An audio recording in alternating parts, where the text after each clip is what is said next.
All right, welcome everyone. We're Semblance of Sanity. I'm Caleb. I'm Jacob. And we're here for podcast number 63. And this one's on heroes and dreams. Yes, and specifically how we believe they are interconnected and how your dream can be about you becoming your hero in the future. And if that all sounds confusing, watch the rest of this podcast. Yes, it's a lot more personal than like anime focused, but that is there too. But yeah. So enjoy the Twitch VOD and Hey everybody. Hey everyone. Podcast number 63. Podcast 63. Yep. Technically, podcast previous was 62. Right. Even though it was Quiplash. Exactly. I mean, it was amazing. But there was a point where we would be like, okay, was this technically like a traditional podcast? But then it gets all complicated and stuff. Podcast 16.5 and, you know, whatnot. But yeah, on this one, we're talking about heroes and dreams. Heroes and dreams. Heroes and And dreams. specifically, not just about heroes that you have that are, you know, named people that are big in some area of work, passion, you know, whatever. We're going to be talking about, in a lot of ways, making yourself your own hero. Right. Because that's why we love heroes in fiction, right? It's because we want to see that in ourselves. Yeah. So before we get into that real quick, we got to give a shout out to one of our VIP patrons, Star. I'm not 100% sure if we've shouted you out already, but I wanted to double check and make sure. Cover all our bases. But yeah, you've been awesome on the Discord. It's been great to have you around. And thank you so much for your support. We appreciate you so very much. One of the most positive people out there. Yes, and keep on keeping on with your tough job setup with all the holiday craziness going on. I know it's going to be hell for that whole thing. So you're awesome. We love you. And yeah, let's just jump into it. Who do we got? Who do we got in chat? We got Lyriat's here. Peps. Hey. Eric Waltz. Yep. Ilani Goose Cannons. Rud Rappel. Rud Rapatel 97. Is this going to be a podcast about ping pong? You know what? I think we can slide some ping pong near the end of this. Yeah, it would make sense. We haven't finished ping pong yet, so it's something that we want to be like. We want to have a proper discussion about ping pong once it's over. And the thing is, this podcast won't necessarily be as much about anime as you might expect. We're gonna talk about it a bit, but it's more on the general concept of heroes and dreams, and then interacting with you guys. And I would love to hear about some of this stuff as well. Ravison, thank you so much for the Twitch Prime resubscription. Appreciate having you here. Make sure to get on that Discord invite in the sub room. Yes. Heroes and Dreams better be about ping pong. I guess now we kind of have to have at least a little bit of a mention in there. Yeah. I'll probably mention it a little bit because I'm going to talk about dreams dying a little bit at some point. But Jacob, our dreams, like specifically, you guys know some of them, but like for me, writing is a big one, and the reason it's a big one is like, I mean, because there was all the books and stuff that I read as a kid that inspired me and, you know, took me on journeys to different worlds, and I wanted to give that some sort of that same experience to other people. But it's more than that. It's the idea of wanting to create. It's wanting to take something and make something out of nothing and bring some positivity to this world, or to whatever world I create, or have the things that happen in that world bring positivity to people in this one, or you know how it goes. And that's something that's really special. I feel like people that have some kind of a dream, it all ends up boiling down to some type of creating. They want to add something. They want to have their, in some ways, they want to have their life have some kind of fulfillment. They want to feel like that they mattered, that they were valuable, that there was worth the suffering of life that just happens. Exactly. You know? And this might be a little bit of a philosophical podcast for you guys. Like, this is something that Jacob and I talk about all the time, but we were like, why talk about it just amongst ourselves? Let's talk about it with you guys, because that's one of the best parts about the channel. We can do that. For me, with dreams, it's always been about connecting. It's always been about directly connecting with other people via fill in the blank. And the weird thing is that stories are, the more and more I've just come to, just go through life, stories and storytellers, they have this unique ability to connect with anyone. I just remember walking down the street of a city one day, and there was a couple in front of me, and one of them was just weaving this fantastic story, just talking and engaging and really just setting this perfect stage for a conversation with I believe their significant other. And I was just kind of enraptured in the story, just kind of listening. Yeah. And, I'm, kind of people watching, kind of people listener, eavesdropper. I'm like, this is kind of interesting. Yeah. But what I've realized is that connection thing doesn't have to be something exclusive to, being in friendship, relationship, or anything like that. That can be also creating means and avenues by which people can connect independently of me. So it became about connection in and of itself, what it is, not necessarily myself connecting. And that's where things like on the Discord, little kind of fun community things or games or whatever to create that just for the purpose of people to have some fun connection bit. I just find that to be really fulfilling for me. Hey, Mathor, thank you so much for the follow. Yes. Appreciate SOS it. Brigade. Yeah. I think you're on the Discord, but I don't know if you've been. I think you've been on some of the Twitch. I think so. Stuff before. Yeah. But yeah, for sure. So but, Jacob, one of the things that with dreams is that there's this idea of the process.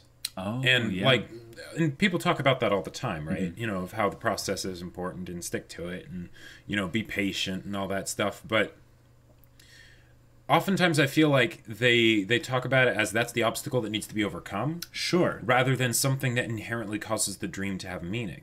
Oh, okay. Because if you think about it, the whole idea of the dream is that it's something that's supposed to be wonderful, right? Something beyond where you are at right now. You can be living the dream, but the idea of a dream is something that's always sort of out there, right? And it leads you, it pulls you, right?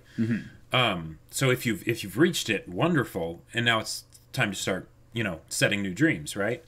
And just the idea of how I know for myself the process and the patience and the pain that needs to be there discourages me a lot. But the fact that if that stuff wasn't there, it wouldn't be worth pursuing. Interesting. Right? Because I mean, and bear with me for a second, but it's the idea that if you already had it, if it was something that was already easy, well, where would the value be in that, right? It's the very fact that it is tough to do. Even if it wouldn't necessarily be tough for someone else to do.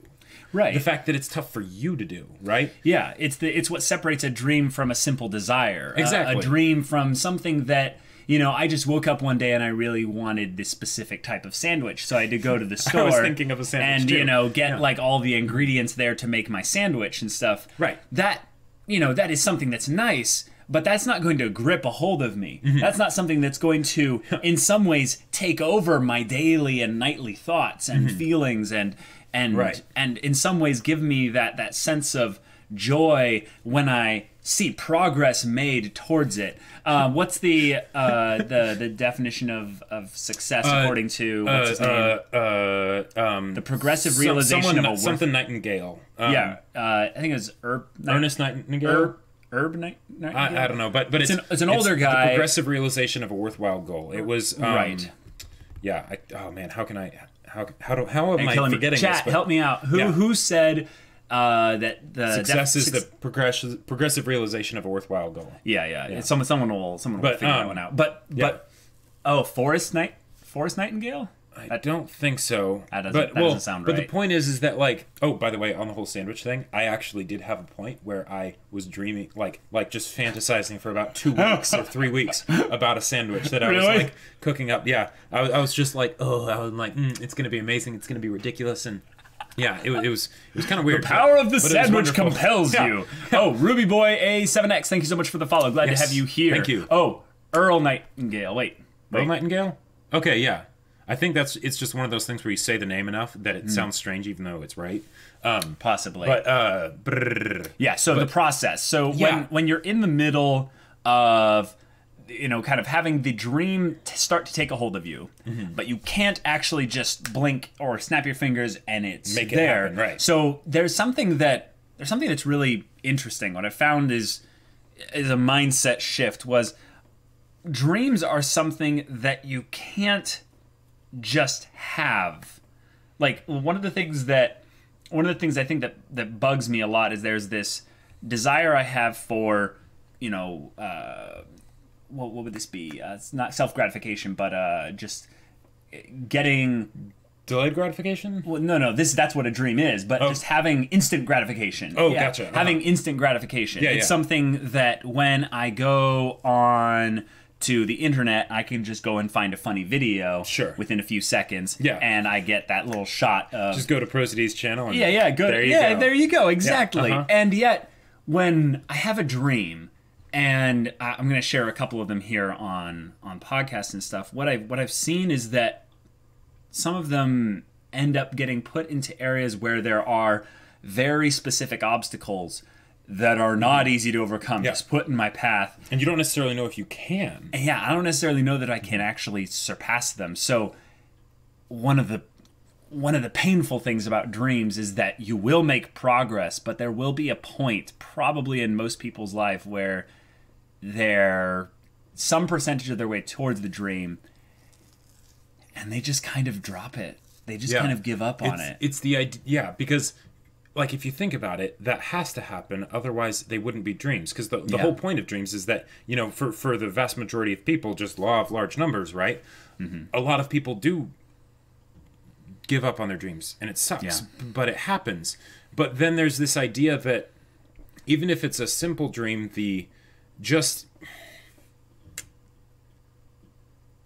I have a note in here called The Unstoppable March of Time, right? That's what it has written down there. And it's this idea that your dream right now might be something small and weak and no one really pays much notice to it, right? Totally. It doesn't go, shaking the world or anything like that, right? As much as you want it to, and as much as you imagine it doing it, and that's why it's a dream, right? Because you're thinking big. But when you think about the people that we consider to be a lot of those like big, shakers and movers and stuff, like Walt Disney, right?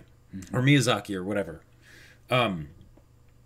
Their dreams at some point were small and, just sort of that thing that was almost just like a curious fancy and just like, I wonder. But then it ended up, it didn't go away, right? They stuck to it. They kept building on it. And then suddenly it took on a life of its own. And then over time, it wasn't even about them building their dream anymore. Other people built it for them. It was something where we talk about Ghibli movies and it's just this thing, right? We can just say Ghibli movie, right? And there's all this associated emotion that comes with that, right? And we might be wanting to watch an anime movie one afternoon, or we might want to be watching not a specific Ghibli movie, but just a Ghibli movie, any Ghibli movie, because we know there's something that will give us that we won't be able to get anywhere else, right? Yeah. And that wouldn't have happened if there wasn't that huge amount of time, not just from like when he started making the movies, but before he had even started making movies, right? Where he just had this idea of wanting to create. Yeah. And it was just this seed, right? But it ended up growing because he went through the process. He was patient with it. He embraced all those painful moments where he wanted to give up, because we all have them, right? Right. The idea that someone wouldn't have those painful moments where they wanted to give up, if they didn't have those, then was it really a dream? Yeah. Someone's saying that this is talking a lot about passion. We're going to get into the relationship between passion and dreams. One of the things that separates very specifically a passion from a dream is passion is one that has connotations to the present, and passion, I would say, reversed is kind of like the Dragon Ball Z energy waving off of you as you just kind of go for it and stuff. But a dream is something else. A dream is something that is a visualization. A Right. dream is something, literally speaking, it's something that captivates your mind when you're asleep. Your subconscious essentially takes over Sure. and starts playing a reel of images in your head, and you have no real control for the most part as to what that is. It's a hodgepodge stuff of all the things you've been thinking about in general, some of the things you've been feeling. But one of the things that I've seen happen to people, and you can interchange this word with vision if you want, is they'll have a moment where they think, wait, what if this thing went really well? And they cast their vision, so to speak, ahead into the future, and they go, oh, no, wait, well... Is that possible? Is There's that possible? no way. I don't know. Maybe. An easy example is Jacob deciding to write your book. Yes. The thing is that Jacob had to decide not only the genre, not only how much time he was going to spend it, putting into this, but he had to decide to give himself to this. Right. The thing about passion is that passion is like an energy. It can come and go. You can be charged with passion, or you can need to be recharged with passion. And passion just in and of itself doesn't go anywhere. It's just energy that burns and it feels good, right? But when it's applied to the dream, that's when the magic happens. Exactly. And with the whole writing thing, for the longest time, I thought I was gonna be a programmer, even though I hated it. It's like, all right, cool. I'll learn how to do this stuff. I'll do the smarts and learn the math and the coding and whatnot, and I'll get some job because it'll be some stable job or whatever, and then eventually I'll be able to save up money and quit that job and go live the life that I really want to live, right? Yeah. And it was a really big deal to actually, because I wasn't actually whole-assing that. I was still believing in my dream, but not enough to actually pursue it. Right. While pretending I was going after this other thing, and it was horribly dysfunctional, right? Yeah. And eventually I made the leap, so to speak, right? And thanks to all of you guys, it's going really well. Yeah. Alani, thank you so much for the tier 1 sub. Glad to have you here. And Dennis Ozzy, thank you so much for the follow. Appreciate y'all coming to support us. Jacob. I was a math guy. Yeah. Jacob, yes. Jacob, very smart. Jacob, definitely, confirmed 200 IQ for sure. Like Jacob, like if I'm smart, just add 20 IQ onto me, and that's Jacob. 20, but... Like. Thank you. So specifically with this idea of giving yourself to the dream, I think that this is something that goes beyond passion. Here's an example. I am passionate about Ultimate Frisbee. Yeah. Passion is something that makes me wake up in the morning. A dream is what captivates your life.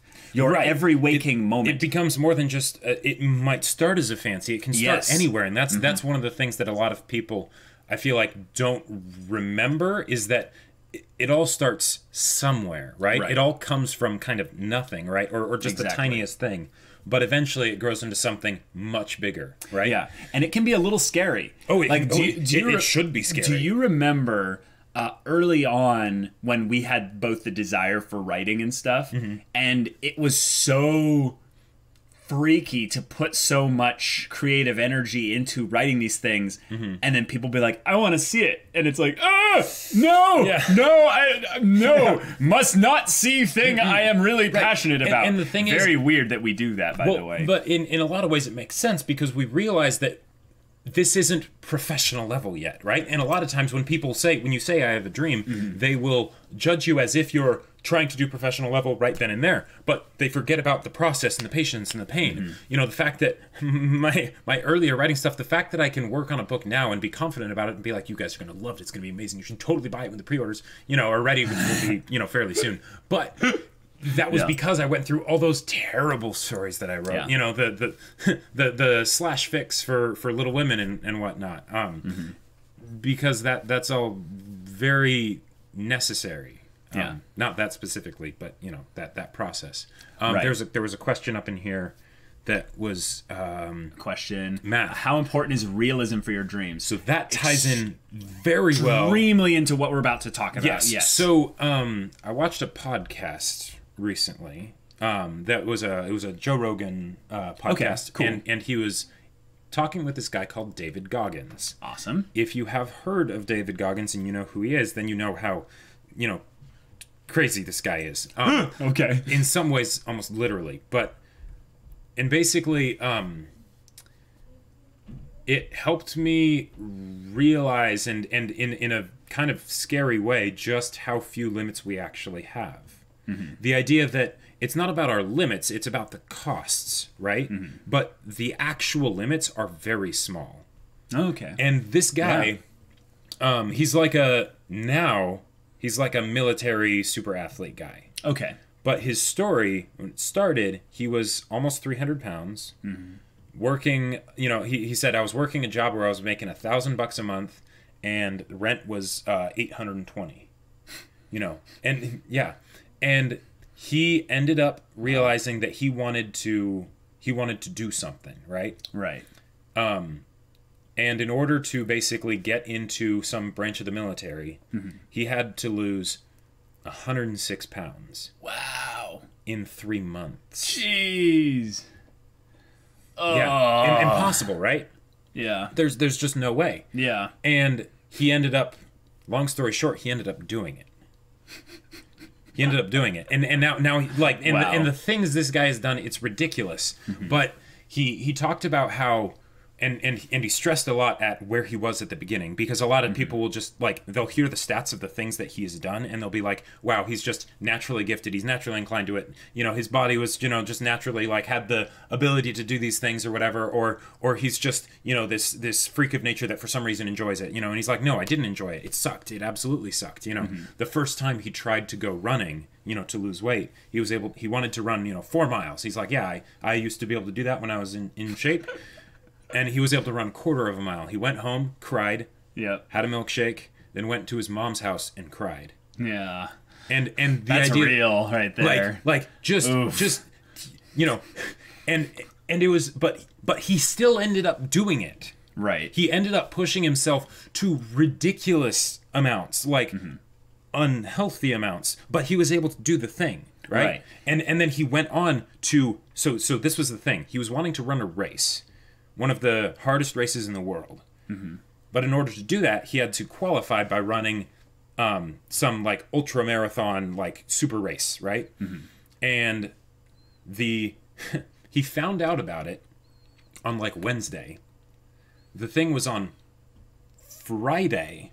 Okay. And he goes to this race and runs 100 miles in 100 a 24-hour period. Jeez. And basically, he was like, on mile 70, I was completely done. I was like dead. Oh my gosh. He broke like every bone in his feet, you know, on this run. And that was at like that point where he could not move. He could not like, literally he suffers from anime protagonism. Like he is, but the thing is the crazy thing is that it's real. It's the reality is stranger than fiction thing. And he ended up going 30 more miles when like he, like at mile 70, he couldn't move. Like, jeez. And yeah. And then a month later he did a marathon. And then a month after that, he did, you know, another 100-mile race. You know, and the stuff that this guy did was crazy. And in the year 2007, there's in the podcast he goes through like his race schedule, right? And it is stupid. It is stupid. And then sometime later, after he, you know, breaks the record for the number of like chin-ups or pull-ups in a 24-hour period, you know, something like 5,000 or 4,000 or, you know, something like that, just completely destroying his hands while he did it. Later, he finds out that he had a quarter-sized hole in his heart. Oh, no. Yeah. Wow. Like, all this, like, the stuff that this guy went through and did, you would not believe, right? But, and the guy basically just talks about how the perspective that was shifted because he was able to do all these things, and the fact that he did come from where, you know, if he had told someone about this, they would have said that's impossible, that's crazy. Yep. You won't be able to do it. Yep. Right? And now a lot of the stuff he did was not a good idea because no, don't it messed try over and his body in yeah. all kinds of ways, right? Right. But he was able to do it. And the idea that he gave himself completely to it. Yeah. And to the point that people look at this, us sane people, right, look at this and go, this guy is actually crazy. Right. But that's part of the thing with dreams. One of the things I think that is really hard to accept, at least for me, it's really hard for me to accept, is that generally speaking, these people that give themselves so wholly to their dream, so much so, I think Chief Dan George was saying this as he came in here. There is so much sacrifice involved. Yeah, I think he said that dreams, I've always associated dreams with sacrifice. I saw it somewhere up here. Yeah, it was Chief Dan George. Yeah, yeah, and yep, that aspect of sacrifice is so integral, is so tightly, deftly woven into what it is to give yourself completely to a dream, that we look at that and then we turn them into our hero instead of actually looking at the principles of which brought them to that thing and taking those out and applying them into our life in a way that maybe is something that is viable. But partially I think it feels good to kind of talk about those stories and like share them. Because it makes us think about like what is actually possible. Because not to say that it would be a good idea to do all those things, because the cost is insane, right? Right. But that he was able to, and he was kind of just anybody, right? You know, now he had horrible upbringing and all sorts of stuff that drove him to that point where mentally he flipped that switch and locked it down, you know? Right. But right. So I wanted to continue with this, is that I think that a lot of people will look at it the way you're talking about it and say, wow, that makes you think about what's possible. But I think a lot of other people will go, that's crazy. And then they won't take it at all. They will not think about what's possible. Right. They will think about, oh, well, that guy's just a crazy, one-off random thing or whatever. I look at a lot of people who are writers. J.K. Rowling, for instance, is a very, very heartbreaking like origin story as it comes to her her beginnings. Go look it up. I mean, like, someone who right now isn't like necessarily like one of my greatest heroes or something like that, but just thinking about from a writing perspective, someone who has to go through all that stuff and the mental stuff and all that. I really feel like it's easy to look at dreams and go, well, I have to make sure it's realistic. I have to make sure it's, within the bounds of my limits.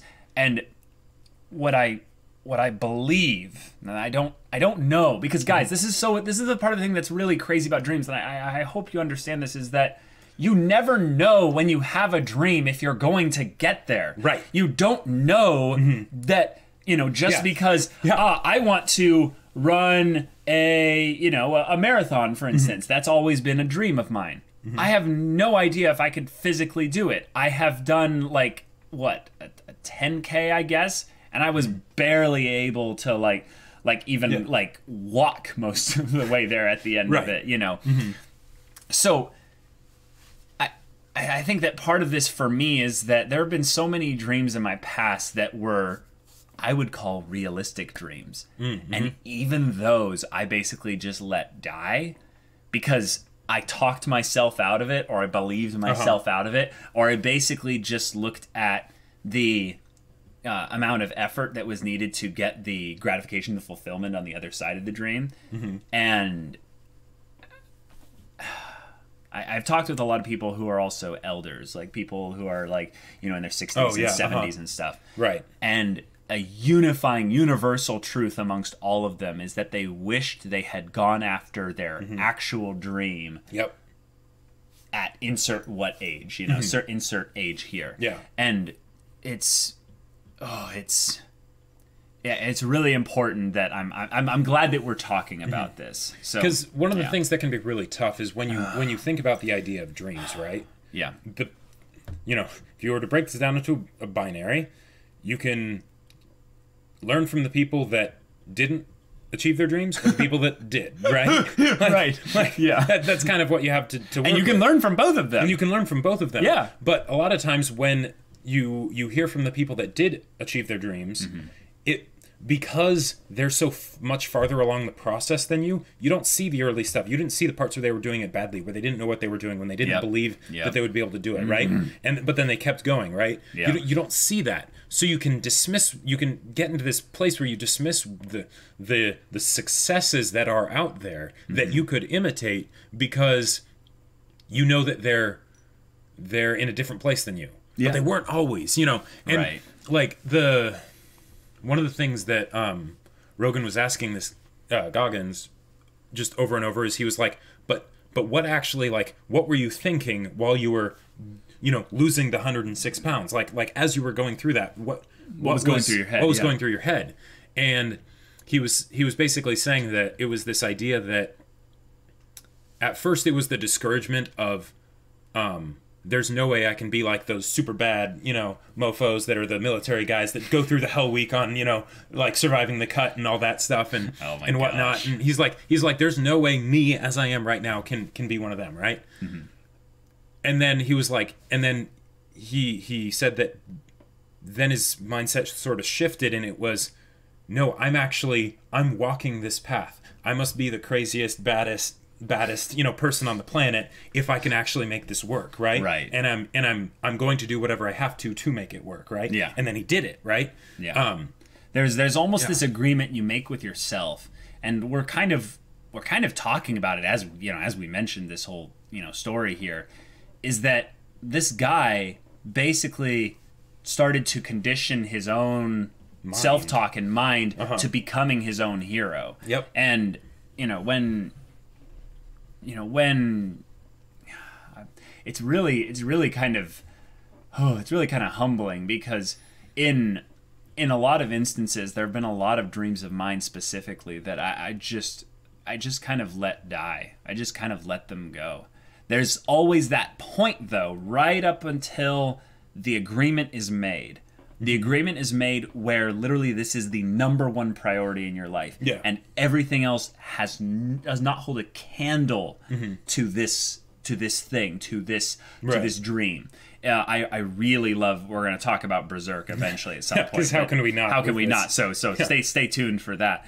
But there's so much fear involved with giving yourself wholly to something like that. Absolutely, because you don't know if this is the thing, if this is the person, if this is the way, if this is the time. And I think that all those questions are ultimately things that don't matter in the grand scheme of things, because the dream itself carries you through those questions when they come up naturally. But I think when we ask them of ourselves, and it's not a natural, just kind of, the question just comes up like someone else asks you themselves,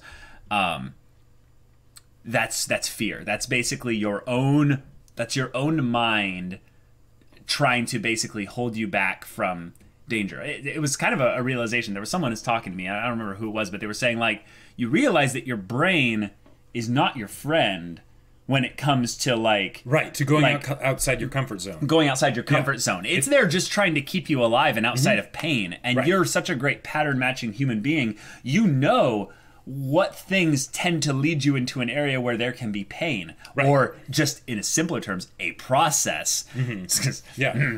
Process is basically a guarantee that there will be some kind of pain. Right. If it's any kind of worthwhile process, and that's the thing, because you can get into a process where there's no pain. Yeah. And that's called a rut. You know, that's what people call ruts. And you can stick in that pretty easily. And it can take you to an extreme. Yeah. You know. Yeah. So, Jacob, moving on to the kind of the next thing we were wanting to talking about, which of these things here kind of flows naturally into what you're... Sure, the power of dreams and nightmares. So the idea that a lot of times we don't go after things because we don't really need to, right? You know, the whole idea of like when you hit your lowest point, that's when you're open to the greatest change, you know? And, quoting Legend of Korra. Yep, that's right. And with the case of, say, like David Goggins, for instance, very extreme example. Because of his past and everything and all sorts of stuff, he hit a very low point, right? And then because of that, he was able to make the hard 180 and go with it, right? Yeah. And he was willing to make that choice. For someone like, say, me, right? Because, you know, I watch the podcast and it's like, oh, wow, I wonder in what way could I glean from this guy? And it's like, well, I'm not in a situation where, you know, being in the craziest peak physical fitness, being able to do, you know, 150-mile runs and whatnot through Death Valley or whatever. I don't need to do that, right? Yeah. So because I don't need to do that, I shouldn't try to do that, because that would just be half-assing something, right? But having that dream, that positive thing of, if I could do this, oh my God, wouldn't that be so amazing, right? Right.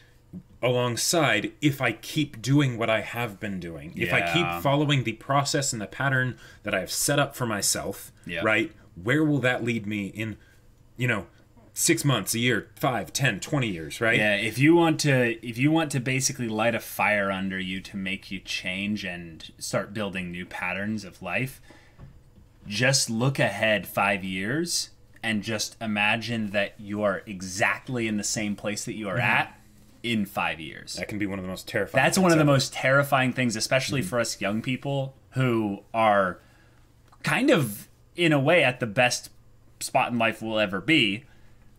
Just because, you know, we have... because we have so many options right now. We have so many options. But as life goes on, you start to lose options, and you start going into something, right? But you have to choose what that is. It's going to happen. Yeah. But you get to choose what it is. But if you don't choose, then that can be... You know, the people that talk about, like, all of a sudden they blink and it's 10, 20 years later, and they're like, whoa, what happened with my life? Where did it all go? Yeah. Right? It's because they don't consciously think about these things and make decisions. Yeah.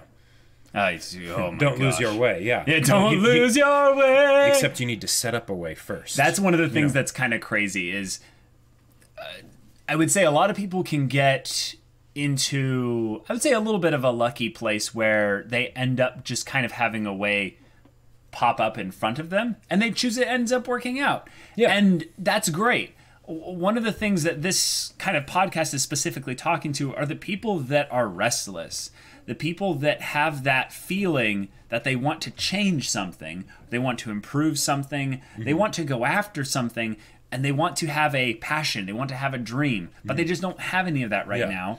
There are some things you can do, some tools essentially to force yourself yourself to change. One of the things that was a big dream for me way back in the day, and this is something I'm sure some of you might know, but I used to be really skinny.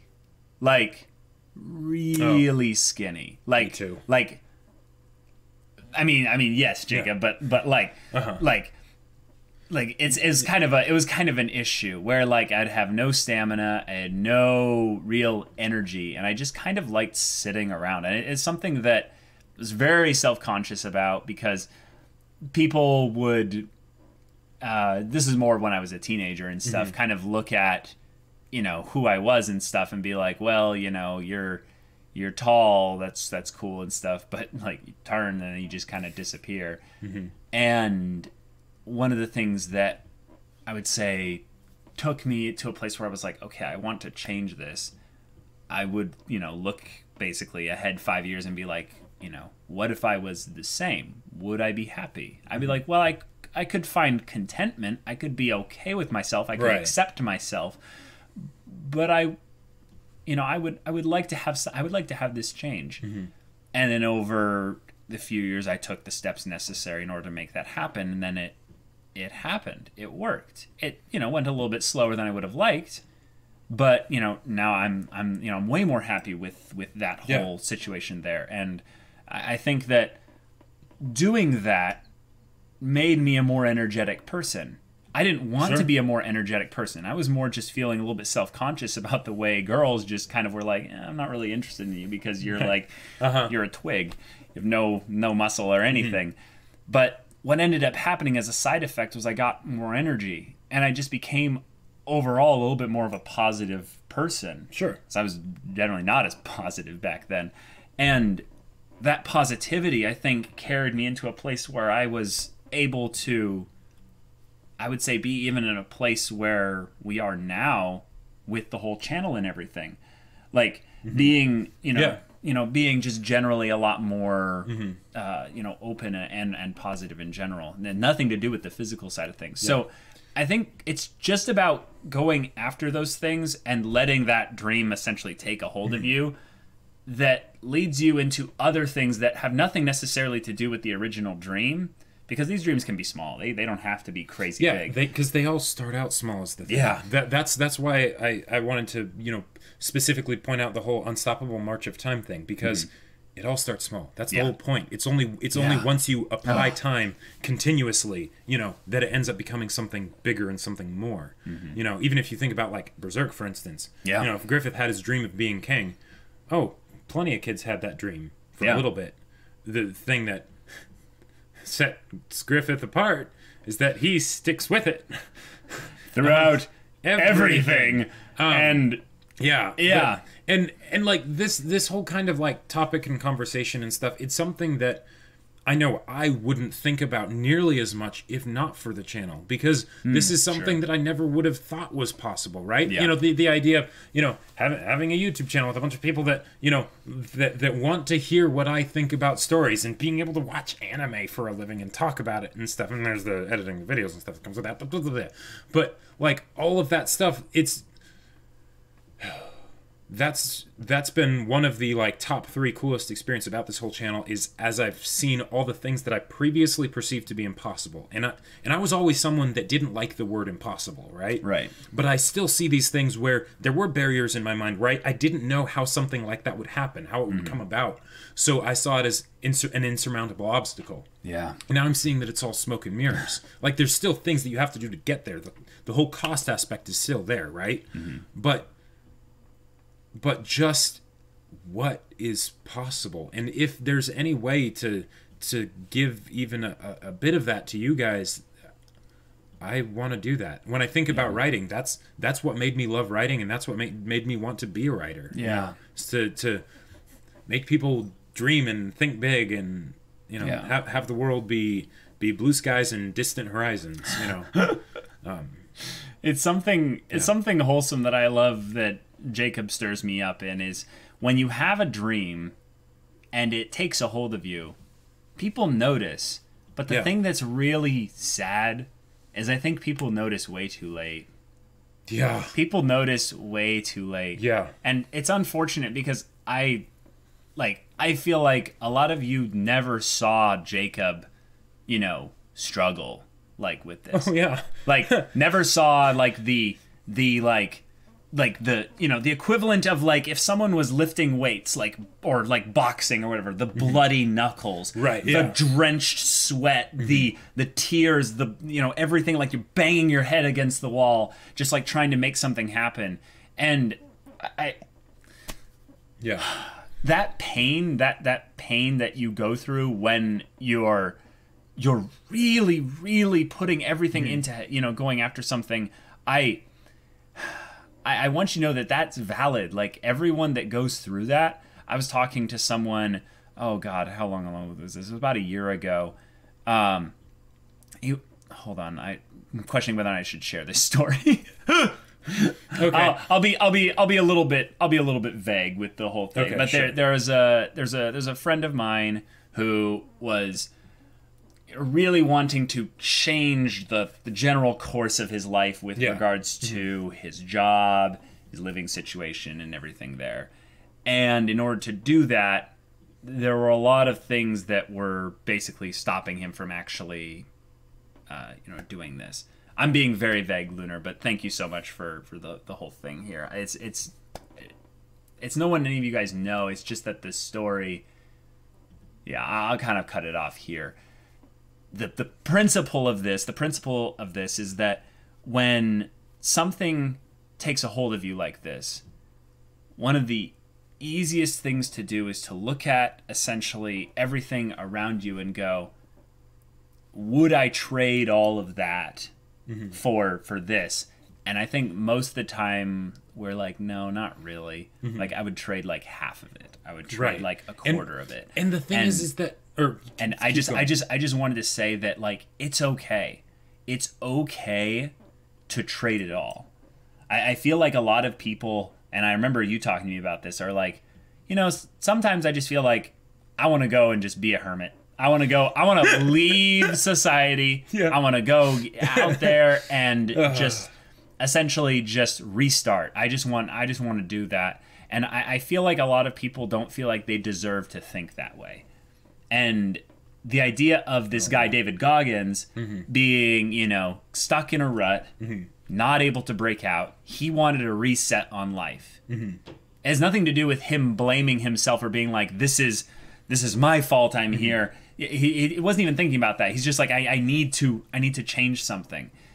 And I just wanted to let you guys know that, like, you are absolutely valuable and worthwhile to think and feel and to live that way. Yeah. It takes a lot of bravery. It takes a lot of bravery to basically make that reset on life happen. And that's the main thing I want to connect with all of you through this, is that there's a lot of scary things that come up when you actually entertain a dream in reality. When you're not just entertaining it, but you're like, all right, let's actually do this. That's one of the most brave things, but it's also one of the scariest things for not only for you, but in some ways for a lot of the people around you. And I know how alone you can feel in that moment. So I think I did a good job of communicating essentially the story I was trying to communicate without going into any real details here. So growing up, one of the first anime that I got into that actually like made me get into anime more. Was Black Lagoon. Yeah. And my favorite scene from that show, possibly one of my favorite scenes in anime. It certainly was for a very long time. I don't know now since because of the channel, I've seen more stuff, but it's second half of episode 7. Rock and Revy get into a fight at the cafe. Yep. And if you haven't seen it, I highly recommend it. In the dub, it's especially fantastic. Yeah. And there's this part where Rock says, "Did you forget Revy? You know, the reason I ended up here," and he talks about all the circumstances. He's like, the person who showed me there was something more, the person who shook me awake, that was you, you know. And you know, I felt like I had been waking up from a long sleep. My life had become, all this stuff, right? But now none of that matters. You know, you changed things, right? And it's this idea that I can remember. It wasn't all one moment, but I can remember the moments that added up of me starting to wake up a bit more, right? It wasn't like the Matrix where suddenly I took the red pill and then suddenly, it was all different, right? It wasn't like that. Yeah, don't we wish we could all just take the red pill and then just like have a proper perception of not reality, but like what's the right thing, the best thing to do, just in general? Like, but that's not what it's like. It's not just the one decision; it's the multiple decisions. Even the David Goggins guy, like he ended up going into different branches of the military and losing rank to go into another branch because he saw himself as getting complacent and all that. I don't know if I'd want to go that far, but but the concept still stands, and if this can help be one of those little moments that adds up to help you believe in dreams, right? Yeah. Then that is more than enough for me, because I think about what kind of person I would be, where I would be in life, and what I would have to look forward to, what kind of dreams I would still entertain if I didn't really believe in dreams, if that makes sense. And it's a dark, scary place. Yeah. And yeah. One of the things that recently you guys were saying, like, we're really into Berserk and stuff. Yeah, like one of the things that I really like about Berserk, and probably why I think Berserk is like masterpiece on a storytelling perspective, because I think that actually if I was to come at Berserk from, I would say, just the angle of wanting good fantasy and stuff, I think I would be kind of like, it's okay. It's okay. But I think the really big thing with Berserk is its focus on dreams. Yeah. And Guts, as a character, has no dream.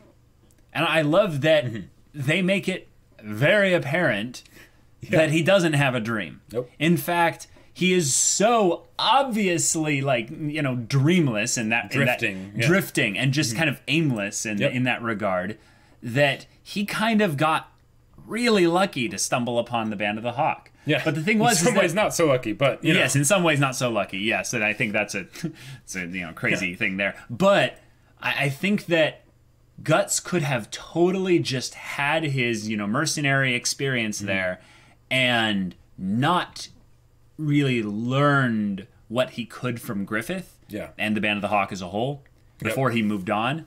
The fact that Guts had that moment of hard resetting. You guys realize that, like, that hard reset thing I was talking about earlier, that you are worth that? That's what Guts did at the snow. Like, you know, in the morning when he fought Griffith and said, you know, I'm going to go and find my dream. Yeah. He basically, he didn't throw away the relationship. He didn't completely burn bridges or anything. But he did say, I'm moving on. Yeah. I'm going to find my thing. I'm going to find it. I'm going to... I'm sorry, but I have to throw everything else away in order to find that. Yeah. And I love how much everyone who are good people who care about him, Casca, you know, Judeau, and all of them. Griffith didn't understand as much because, you know, Griffith's a whole bag of cat's complications and all that. So you know, I'm not talking about him in this instance there.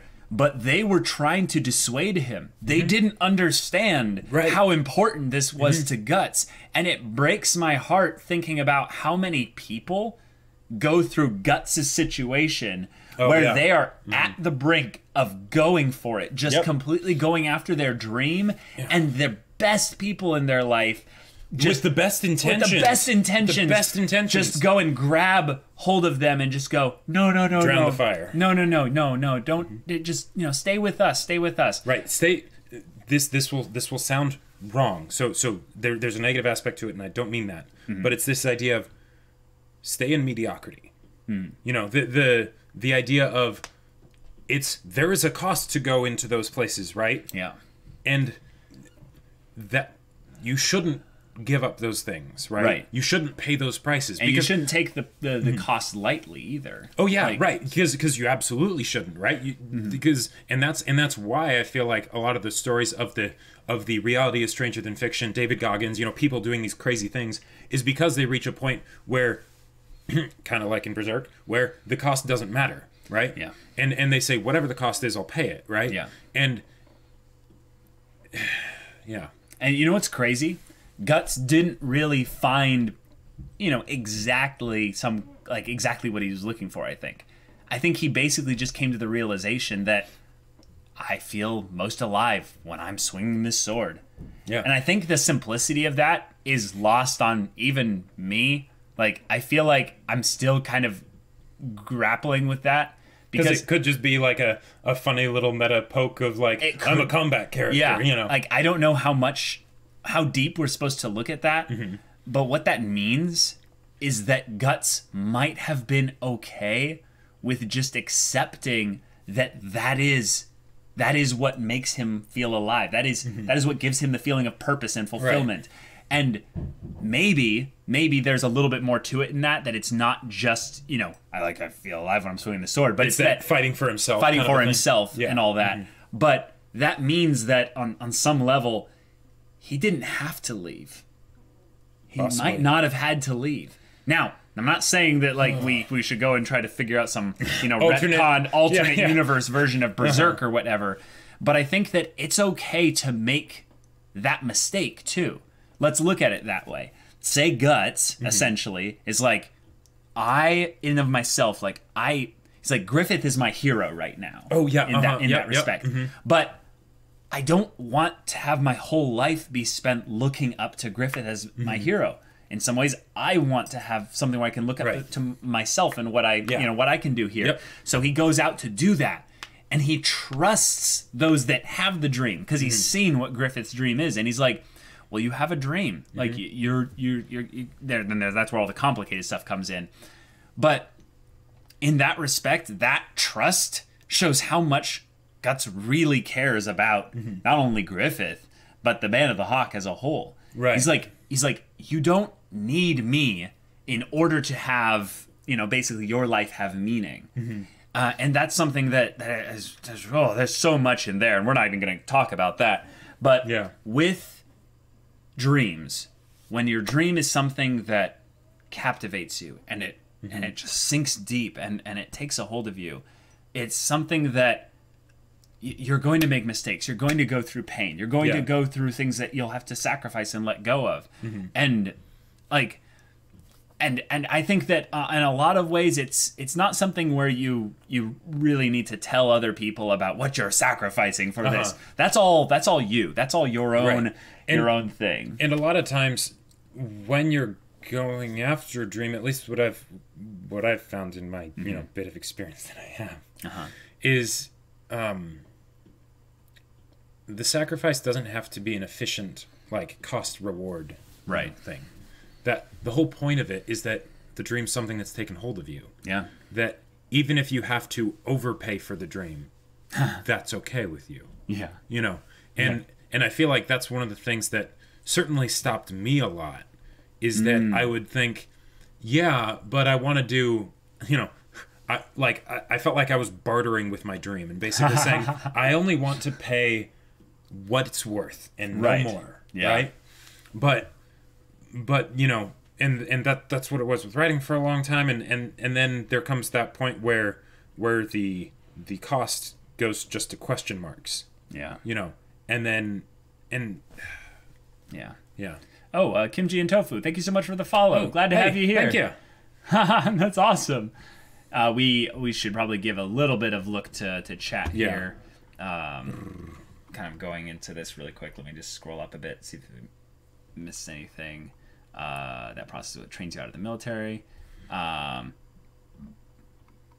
to live my dream, but family comes first. See, yep, that's totally something I understand. Yeah, absolutely. My image sucks. Yes, it does. The credit belongs to the man who is actually in the arena, whose face is marred by dust and sweat and blood.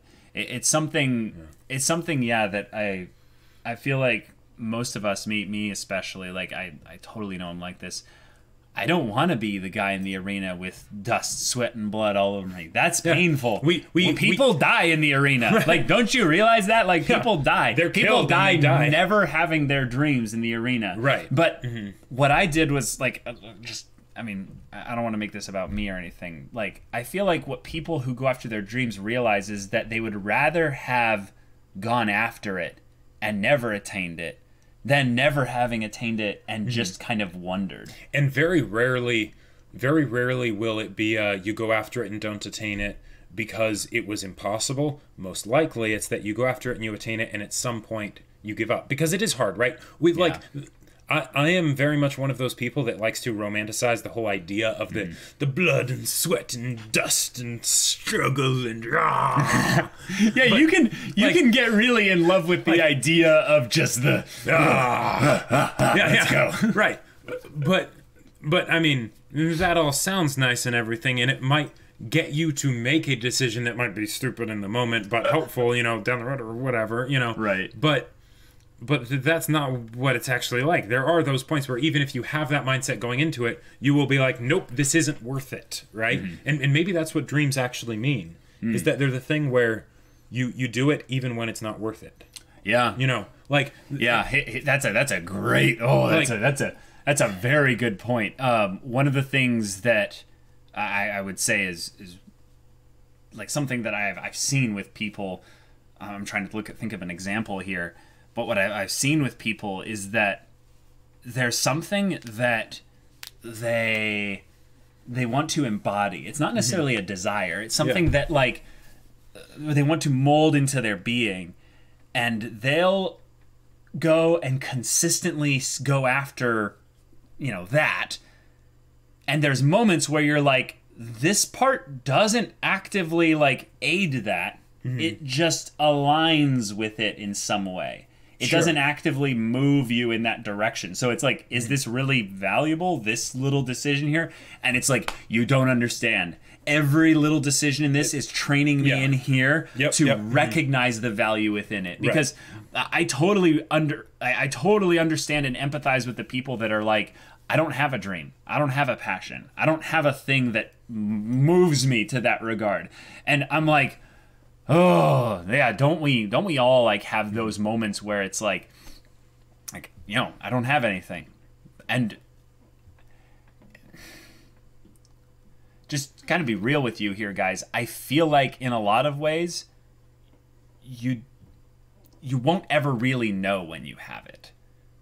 Like just saying right here, guys. Just as someone who can resonate with you here, it's possible that you will never actually find that thing. Or you'll not necessarily, or like you'll never really know whether you found that thing. And I feel like that's okay, because part of the act of, I would say, just kind of going for it and stuff is that you can't really know the future. You can't really know what's coming up. So if you make every decision in your life about training you, about building you into being a hero, to where you basically believe at the very least that, like at the very least, you have some semblance of belief, about your future self becoming your hero. That's something.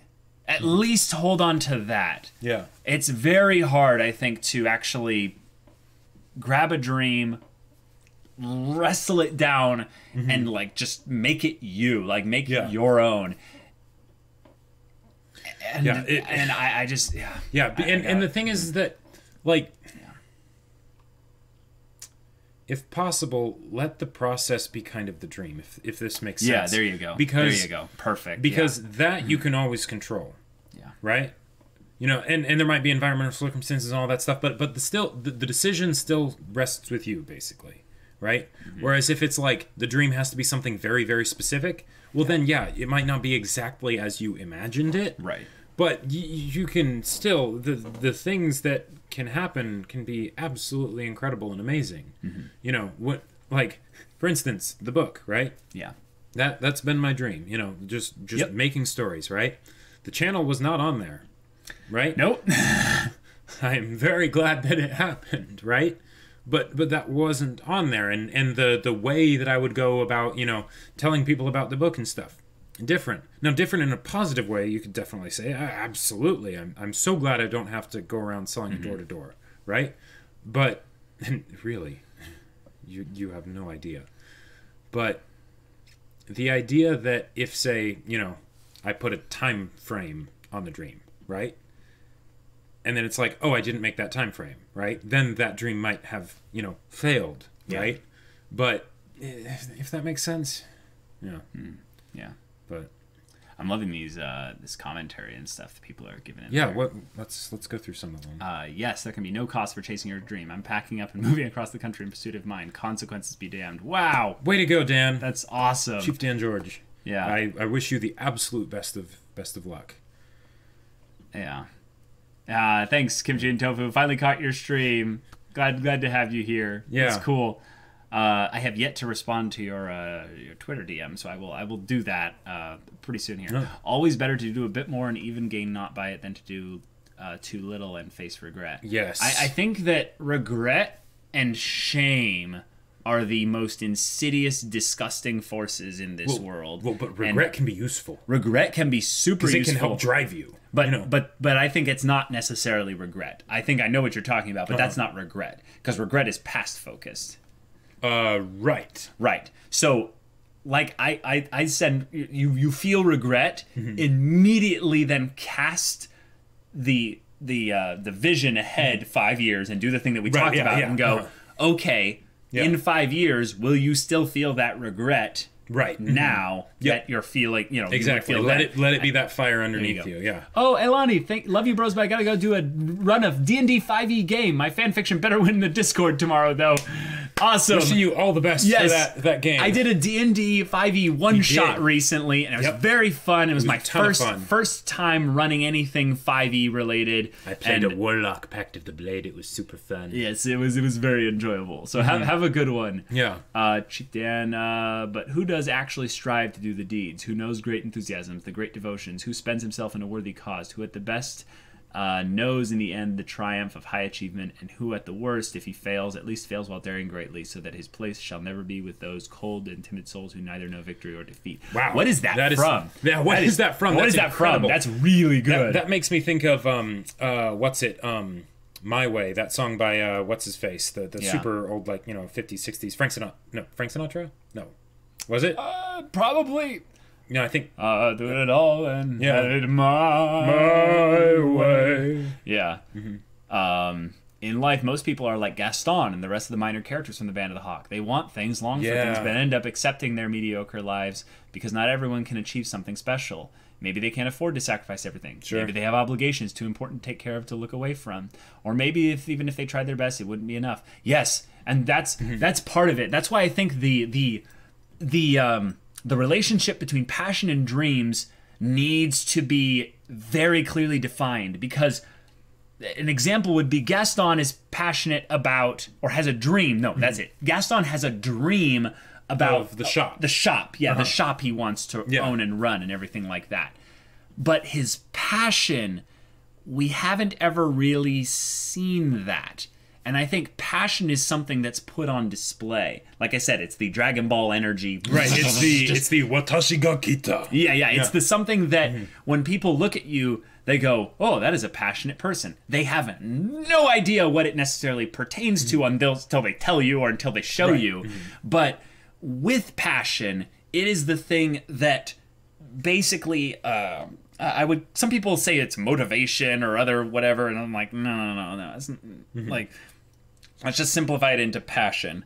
Passion is that, like, I almost would call it like that deep belly, like Iroh Fire Nation energy. It's that stuff that I thought you were gonna say it's that drill that must pierce the heavens.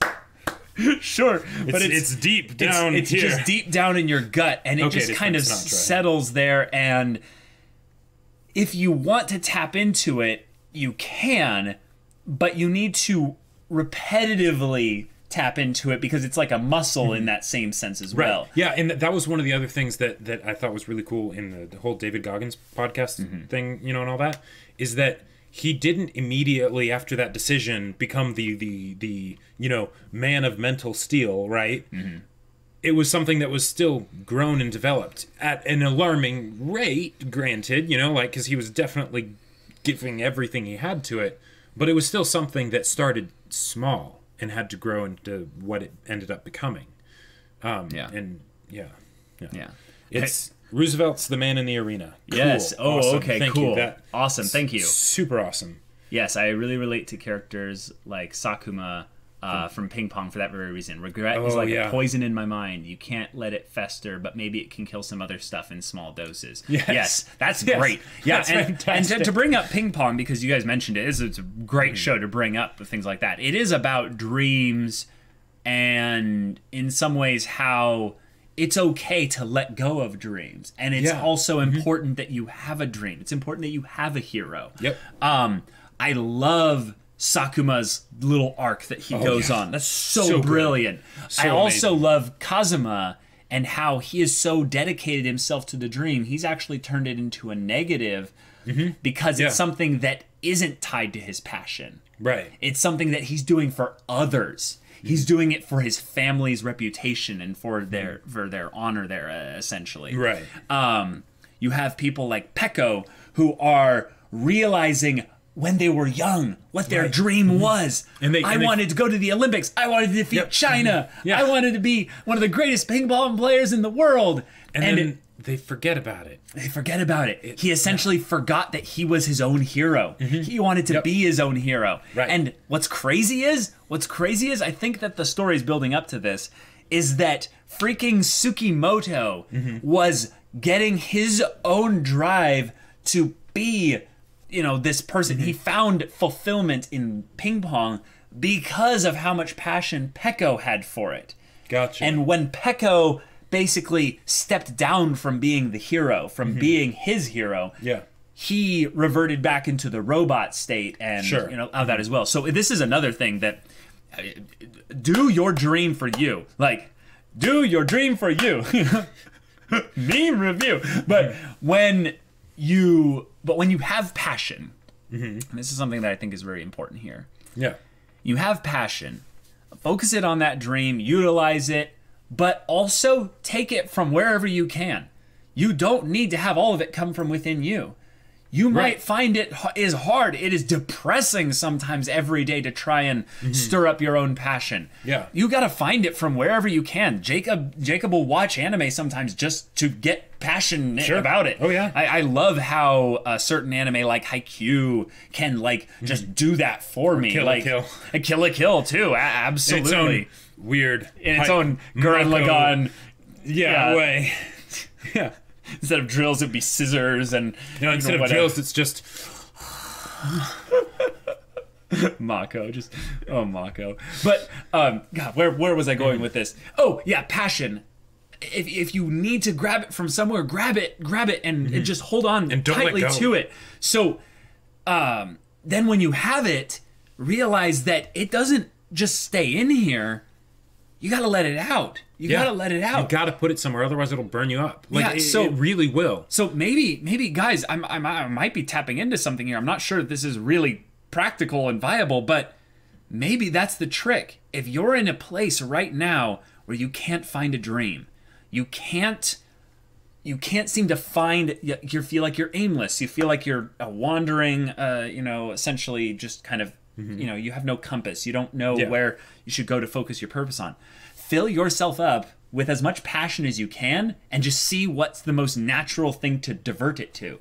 Sure. Now be safe, be smart, and be yourself essentially in this whole thing here. But one of the things I've found is that when I get into a conversation with someone and we're intentionally trying to stir each other up and get each other excited and passionate and stuff, the things that come out of their mouths about like 10 minutes after they've hit their peak state or whatever are some of the most profound things. Like, get into conversations with those type of people, because sometimes I just feel like they're just a gift to humanity, because they'll end up like saying things that they don't realize are profound and just incredible.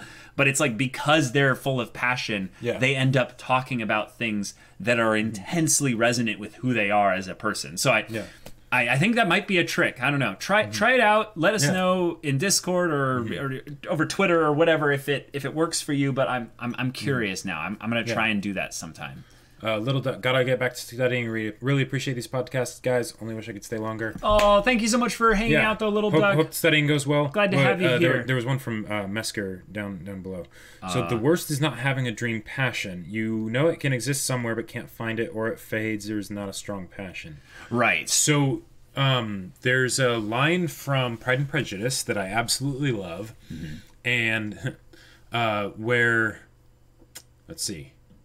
It's, I wonder who first discovered the power of poetry and driving away love. I thought that poetry was the food of love. Though fine stout love it may, but if it is only a vague inclination, I'm convinced one poor sonnet will kill it stone dead. Oh. So then what would you recommend to encourage affection? Dancing, even if one's partner is barely tolerable, right? Nice. The idea that a lot of times when the passion is small, like a flame, right? You blow on it too hard, it'll go out, right? Sure. But air is actually exactly what it needs. Right. And once it gets to be self-sustaining, once it gets to be big enough that it won't just be blown out, right? In a lot of ways, once it gets big enough for the testing of it to not break it. Right. That is, because you want to test it a little bit with what it needs, right? Yeah. And as it gets bigger, you can test it more, right? You have a campfire, blowing on it isn't going to be a problem. Putting a fan on it isn't going to be a problem. That can actually be very good for it, right? If you don't have any of that, it'll die, right? It'll wither away. But if you give too much to it early on, it won't go anywhere. When I think about the channel, it's become this big thing now. But when we started it, it was just sort of like this thing of, hey, that might be fun. Yeah, see if people like, watching us talk about, Ruby and stuff, right? Because we love Ruby, right? And if I get the feeling that if we had gone at it with the aspect of, let's turn it into this big thing that will become our main vocation and whatever, it might not have gone anywhere. No, it might not have. So Yeah, I feel like another aspect of it is, let's take this into a very like realistic physical kind of application. You suddenly want to, improve your physicality in some way. You go to the gym and you work out for 3 hours on your very first day. You break yourself basically, and you have the next 6 days of just recovering back to normal. Yeah. The willpower that you would need in order to keep going suddenly gets a lot more, Whereas so pace yourself, but make consistent little decisions that you're willing to stick to. An example of this in working out is, you don't jump to the really big weights. Yeah, you get consistent with yourself. the little 5-pound, little 2-pound dumbbells. And even more than that, with something like that, you surround yourself with the people that have walked the walk already. Yeah. Right? You get yourself a trainer or a workout buddy that's been doing this before, so that way, not only so that you can learn the things that they know, but so that way the 2 horses pull 5 times farther, right? So the idea that basically the willpower necessary to continue, right, to dedicate yourself to it, right, will get a lot less because you're not alone, right? Yeah. It makes it so that way you can blow a lot harder on this flame while it's small without it going out, right? I gotta say, Psychronia. It says, luckily for me, all it takes for me to get fired up is listening to some good video game or anime OST. Yes. I'll tell you, that is straight up exactly what I do. Oh, yeah. Exactly what I do. Of course. Then said fire tends to manifest in silly tuning emotions when I'm alone. Nothing wrong with that. Nothing wrong with that at all. That is amazing. Yes. Oh my gosh. How Kill la Kill inspires people is beyond me. Ha! Well, that's okay. That's okay. Yeah. Everyone has something, Exactly. And to be fair, most people's expressions of their passion look really silly. Yes. Like own the silliness of your passion. Yeah. One of the things that one of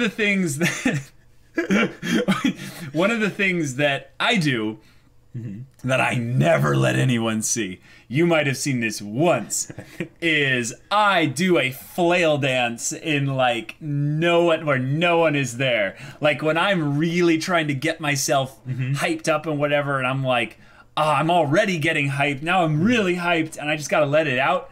I'll just go around and start punching the air, just flailing my arms around, jumping around, running in circles, and it looks so stupid. It looks absolutely stupid. But the thing is that's just what it is. Yeah. Some people need to go up to some cliff and just barbaric yelp. Just yell, Yep. Whatever that is. I also put yourself in an environment where it's okay to do that. Yes. I know a lot of people who are in family situations or just physical locations where it's actually tricky to do that. But if you need that, you set that as a priority, and that means you need to go into a room where there's no one there, and you get 50 pillows or and just 5 pillows, and you just put them on your face and you just scream it out or whatever. One of the things that totally I do that is a bit easier to do in public without getting weird looks is just pretending I'm Colonel Mustang and just snap decisively and imagine something inanimate exploding. Jacob wants to be psychokinetic. Oh yeah. Just or another one that's funny is just posing. JoJo, what up? JoJo's is straight up an amazing example of. I'd say this kind of goes into the confidence kind of thing there, but yes, if yes, yeah, they're why? Okay, think about it though. Why is someone like Mako from Kill la Kill such an endearing character, or or Satsuki or whatever? Right? It's the idea that they have something that they believe in, some dream, something that's valuable to them, something they care about so much, and they don't let anything get in between them and that dream of theirs, even if it's something as simple as hyping up their best friend, right? Yeah. Oh, I really want to talk to this person because I totally understand.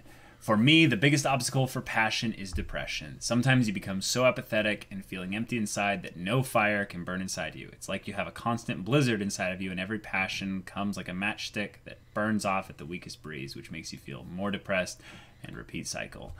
I totally have been there. I never was like officially like diagnosed with depression or anything like that, but there was a multiple year period where it was bad. It was bad. And I will just say the most important thing I can tell anyone that's in this thing is, because I have no idea to understand exactly what you're going through, but that this too will pass. This is not your forever. This is not your it will take a while. It will take a while, but just know that there is hope, and there is totally a way out. And I'm hoping all the best for you, for Zero. I totally know what that's like. Also, it's not easy. I have no idea what you're going through right now, because everyone's situation is different. But I recently was in a bit of a low space, and there's a guy, you might have heard of him, called Jordan Peterson. He has some videos where he just talks about depression and what it is and stuff, and I found those very helpful. So if that's something that helps you too. An off-topic question, maybe talk about this at the end. I noticed that on your mouth you've already seen series. Oh, gotcha. We'll talk about that in another thing here. But I don't think Caleb has. I have not seen any. I watched quite a bit of it, and it was weird, but it wasn't really my thing. Yeah. Depression will do anything in its power to convince you that things don't get better, but they do. Yep. I feel like that's the worst thing about when you're in when you're feeling depressed, is that nothing really is going to help you, and that really sucks, because you know it. You know that when people come and they have good intentions, they come to help you and stuff, it's not really something they can help you with. Yeah. It kind of needs to be your battle. But the thing is that it's just a battle. It's not your life. Yeah. And I know that eventually, you'll find a way out of it. Jinjin, clean up your room. Yeah, exactly. That is yes. We know about Jacob's dream, but what's Caleb's? So, I've had a lot of dreams, and I feel like it's kind of a thing I like talking about, but I don't really like talking about it, because a lot of my dreams have been ones that I never really wanted to tell people about. My dreams, I always felt like, were not really worth telling other people. And most of my dreams, when I kind of talk about them out loud, I realize like how really simple and some kind of selfish they are. Like, a lot of my dreams are very much just about a little thing that I always, like a bucket list type stuff. Yeah, it's like a bucket list. It's a form of a very focused and small bucket list of things that I've always wanted. One of the things that I would say is most kind of important to me as a dream right now is having lived a life where people will talk about me in such a way as to go, because of that person, I didn't give up. And that's kind of it. It's really how my dreams are all about, how I want to be remembered by people in some way, the connections that I've made and stuff.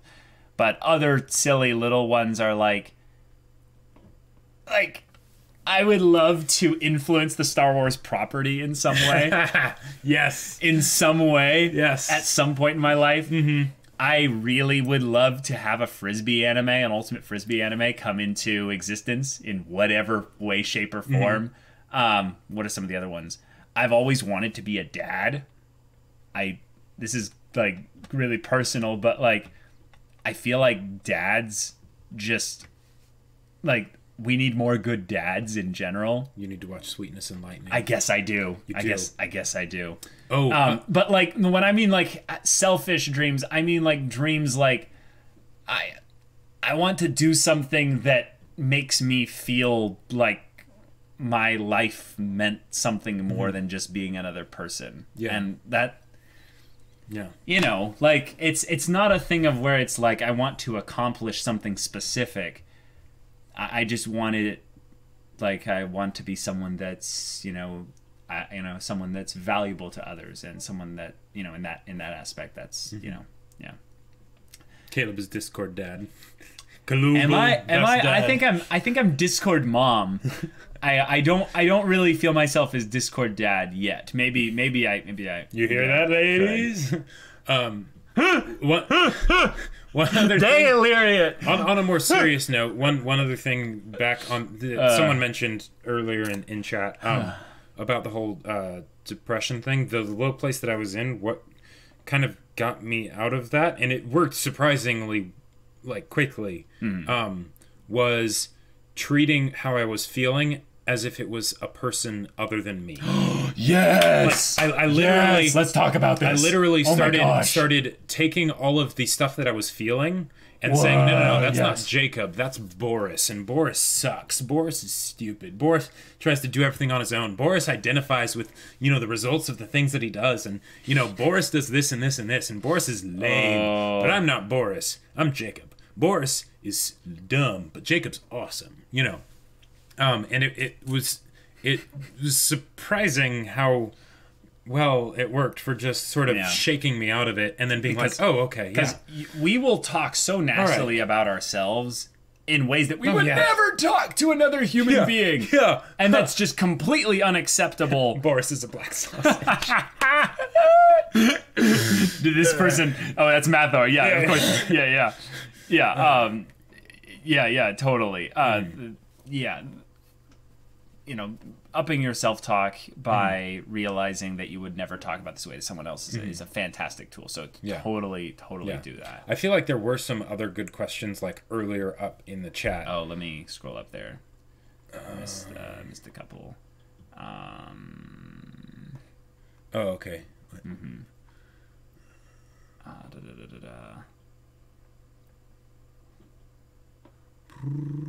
Oh, Malkuth Soldier. Simple dreams are good too. One simple goal I wish to achieve is learning Japanese to be able to experience media formats I enjoy unfiltered through translators. Yeah, there you go. Yeah, exactly. Oh yeah, from the 12 rules for life, the clean your room thing. Yeah. Yes. Do you guys have a plan for replacing Hunter x Hunter? It's a long show. It's 2 days. We'll find out. You'll find out eventually. Nothing about motivation talk about dreams that it feels good in the moment, but afterwards nothing changes. At least for me, the only thing that helps is putting in place a system. Yes. Seriously. Yes, systems are so important. Because the thing is that your emotions will always fade, right? Emotions aren't constant. And that's why systems are in place. So that way you do it even when you don't want to. Even when, in both positive and negative, right? Ruts are when you do something even though you don't want to do it. Yeah. Systems in a good way are when you do something even when you don't want to do it. They are so important, having them be specific, daily, concrete, measurable things where you can say, all right, I'm just executing on a pattern that's established. Yeah. You develop the pattern while you have the passion, and then you just, once that passion inevitably fades, you stick to the system to just keep with it. Yeah. I feel like this is all kind of tying back into neatly to the whole aspect of have a hero out there in the world, you could be a fictional one or a real one, but just have one, choose one, but also begin to realize that the best hero you can have is your future self. Yes. And all of this is basically just to say, if you can start taking that a little bit seriously and see if it improves things for you in some way. And maybe you'll need to ask questions. Maybe you'll need to go do some searching, some Google searching even, just to figure out what's a good way to start? What's a good place to start? I'm sure there's tons of ways and things that have recommended there, but really, really important. And yeah, I think Stephen King gave this advice on how to write reply but to Apply butt to chair. Yeah, that's basically it. Because once you're if you have a dedicated writing space, you know, where that's all you do, you don't do anything else there, then just saying, all right, I have now sat down, and you're not letting yourself get up, then yeah, that will, you know, what else are you going to do? Yeah. Gotcha. Lavandrius, that's a really great point, but I think the biggest part of depression interfering with dreams, at least for me, is that it makes me unsure whether my ability to feel motivated and get things done is my fault or, well, my brain's fault. Like, I wish I could take a metaphorical red pill that would tell me if my lack of progress is my fault or just a brain chemistry thing. I just want to know where to start self-improving. Yeah, you just got to start really small. Yeah. Really small. Just whatever you can do, consistently do that. And then as you feel empowered to do more, do that. It's you got to start small. You're right. Don't what's the saying? Don't like despair small beginnings or something like that. It's the idea that, you know, even with the David Goggins guy, right? He started out and he could only run a quarter mile, right? And he despaired, right? Yeah. But that's not the end. You know, totally. Accept those things, embrace them, and say, yeah, that's what I did now, and then, you know, try and do a little bit better next time, you know. Yeah. And just keep doing that. Lunar, I've been more systematic about my life. I've heard that helps get your shit together, scheduling out the anime I watch, budgeting my money, limiting the amount of sugar and salt I eat, etc. Yeah, way to go. That's fantastic. Huge. I would say, like, one of the biggest things for me was, and so this is something I still haven't fully gotten down, is like having specific days of the week. I mean, this is just how bad it is for me sometimes. Like, I'm like, I will go to bed at this time. Like, just doing that, like, makes a huge difference. Or I will wake up at this specific time. Yeah. And the first, 30 minutes of my day will incorporate this. I would say I'm the kind of person who really emphasizes taking care of your most basic needs first. So, like eat well, brush your teeth, like the basic little things. The little things, basically, because your mind and your body don't like to be in disalignment, right? Yeah. So if you start doing little things that are what a person that had that mindset would do, then that can help your mind. If you do it long enough, eventually your mind will shift, right? Because it doesn't like them to be in disagreement. So if you start doing that, eventually your mind will be like, oh, okay, I guess this is how I'm supposed to be thinking. Yeah. With the David Goggins guy, and I know I'll shut up about him, but when he was talking about when he was running the 100 miles and he ran the 70 and he was basically just dead, right? He couldn't move and all that stuff, and his feet were all sorts of messed up, just shattered and everything. He started walking to try, and he's like just one foot in front of the other, and it wasn't fast enough, right? Yeah. He wouldn't be able to get the extra 30 miles in the time he had left. And he said there came a point where the pain stopped, where his body basically gave up and said, or his mind gave up and said, you're going to do this, and that's a non-negotiable. I've tried to get you to stop, but you're not stopping. So fine, I'll give you whatever you want. And then it stopped, and then he was able to do like a 10-minute 30 pace per mile on average for the rest of the 30 miles. And he finished at like 19 hours, his 101 miles.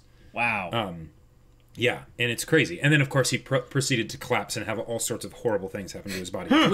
It's literally like anime-style stuff where it's like, all of a sudden... Deku broke his legs. And then suddenly just, they, explode or whatever. But, yeah, I don't know where I got to that from. Yeah. But, point is... That's awesome. Yeah. Yeah, Stephen King is a writing monster, 6 pages a day, apparently. Dang. Yeah. Zero, thank you for your kind words. My situation is too complicated to go into details, but I agree to some degree. Oh, that's awesome. Yeah.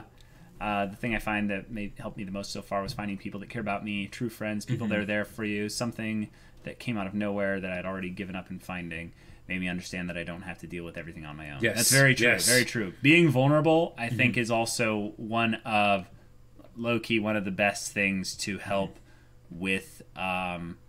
not necessarily depression, because I think depression, you need to have your guard up a little bit in some ways, but with building connections in general. Yeah. Just be more vulnerable, be more forthcoming and honest with those people about just a lot more things. So, and the right kind of people will come into your life. Oh, it's at GiveCon. I know this topic kind of passed already, but I think everyone wants to matter. No shame in that.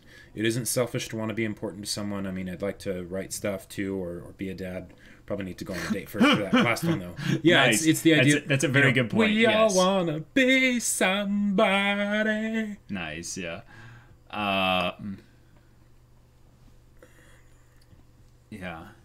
Chief Dan George, having grown up around both an indigenous and military community, it's one of the biggest tools they gave me was taking the long view of your life from the end. I have Chief Tecumseh's attributed quote on my wall. When it comes your time to die, be not like those whose hearts are filled with the fear of death, so that when their time comes they weep and pray for a little more time to live their lives over again in a different way. Sing your death song and die like a hero going home. Wow. That's straight up like Bro Skandar Fate Zero stuff. Like, that's awesome. Yeah. Yep. Wow. Yep. Yeah. Yeah, I feel that way too. I think it's a really good starting point. Yeah. I also find taking pride in little victories and not trying to change all the bad things helps. Yes, I think that this is something that a lot of us more neurotic folk out there, like the creative types, basically anyone that has some kind of creative stint in them probably is a little neurotic. Yeah. Just things are a little bit crazy up here. So when you're feeling like that and you have that thing going on there, it's very easy to just be like, look at all the bad things. I'm freaking out. Oh my God, everything is wrong. Instead of doing that, celebrate the little victories and go eat some really good Chinese food or something, because it's like, I did a really good little victory here. Rewarding that thing that you did that was positive. And did someone say neurotic? There was what was it? I was watching some Critical Role related thing or whatever, I think, where someone was talking about basically an acting teacher that had said after every class or something like that, and it was a pretty sizable class, some 2-hour thing or whatever. Yeah, they basically made their students all promise that they were going to reward themselves after every class. Whoa! They made them promise, you're gonna do it. Don't. Did they say what the promise, what the reward would be? No, they didn't. They didn't have them say that, but they said, you need to do this because otherwise, because it's the whole idea of retraining your brain, because you're doing this thing that doesn't feel good, right? Because you're not used to it. It's hard, right? But bringing in that positive association of doing something good, something that you enjoy afterwards, it's training your brain to basically say, I enjoy growing and I was growing, right? Because a lot of times you'll say, okay, I'm not there yet, right? You'll think about the end goal rather than the process, right? Right. And then if that happens and you don't reward yourself, you'll end up stopping the process that was going to get you there if only you stuck with it, right? That's true. It's the idea that so often it's not a question of whether or not we are willing to pay the cost for the dream, right? Right. But rather that we're not sure. We don't have that certainty that if we pay this cost, we will get the dream. And that's why the whole idea of the dream with no cost, is so important, because then the cost doesn't matter, right? Yeah. I'll get there eventually, somehow, some way. Right. Part of it for me, I was just realizing that I was saying that Frisbee is my passion, but had nothing to do with my dream. And I was like, wait, actually, that's not true. Guys, this is something that I really feel like I just now realizing it in this podcast, I just kind of realized this was actually a dream of mine all along, and I just kind of forgot about it. I wanted to play Frisbee as many times as I could. That was a dream of mine. Like Hinata, be on the court. I wanted to be on the court like Hinata as long as possible. I wanted my body to be the thing that kept me from playing, not my obligations or my circumstances or just all kinds of obligations or whatever. So that's there's a dream that I've realized. I literally have played 9 games of Ultimate Frisbee in the last 11 days. I think so. Maybe it's 12. It might be 12. But basically, almost more than every other day, I'm getting to play my favorite sport out there. And that's just Oh, Yeah. I realized that. Oh, wow. Okay. Cool. All right. Yeah, there are little dreams that I think we sometimes forget that they were dreams. And then we don't look back on them and go, "Oh, wait, that happened." Yeah. Like for some of us it might be just like, I had a dream of not being single one day, you know, and being like, all right, find a significant other or something like that. And then you end up in that great relationship, but you don't end up realizing, wait a minute, this was a dream. Like this, like, oh my God, this is actually happening. And that's why writing things down can be so important. Yeah. One of the, again, David Goggin, but one of the things that he talked about was that he had this thing that he called his cookie jar. Oh, sure. And his cookie jar was where he basically stored in his mind all the things that he had done. Right. Because the idea is that the negative self-talk and you know and all that never really goes away. Yeah. Right? Yeah. So he was like, I would go back in there when I would be in those tough moments and I would say, no, but look at what you already did. You already did this thing that you know sane people would say was impossible. Right. And you did it, right? You can do this too. You know. And it's like that is so important because we'll forget so easily, right? Like the fact that right now I'm getting ready to start pre-orders for my book, right? There was a point when I didn't think I would even be able to finish a manuscript of a book, like from beginning of the story to the end of the story. Not even talking about it being good. Yeah. Like before this story, I had another story that I was working on that was so cringe and so awful just thinking about it. But my goal for that one was just to actually get to the end of it because I'd never done that before. Right? And I did it and it was awesome. And then promptly when I went to look back on it later, I was like, oh God, get this away from me. And then I was able to go on to this one, right? And even when I have trouble with this one, you know, because those kinds of things, those wall kicking moments, those moments where you have doubt, those still happen. And you know, you don't, the natural instinct isn't to think back on all those things that you did do that you thought you would never get, right? So, you know, writing them down or having someone else that will remind you or whatever is huge. What? Yeah, Combat Curves was a really edgy story, Jacob. Cringy story, Jacob. I'm glad you changed it up. It wasn't that. It was even worse. But yeah. Anyways, we don't need to talk about that. Yeah. Psychronia is a bit of a paradigm that's occurred to me recently. Your dream is actually the cost of doing anything that doesn't contribute to it. Opportunity cost and all. Oh. Your dream is actually the cost of doing anything that doesn't contribute to it. Yeah. I kind of get what you're saying. Yep. Yeah. Yep. It requires a little bit of non-linear thinking, but I like that. That's cool. Yeah.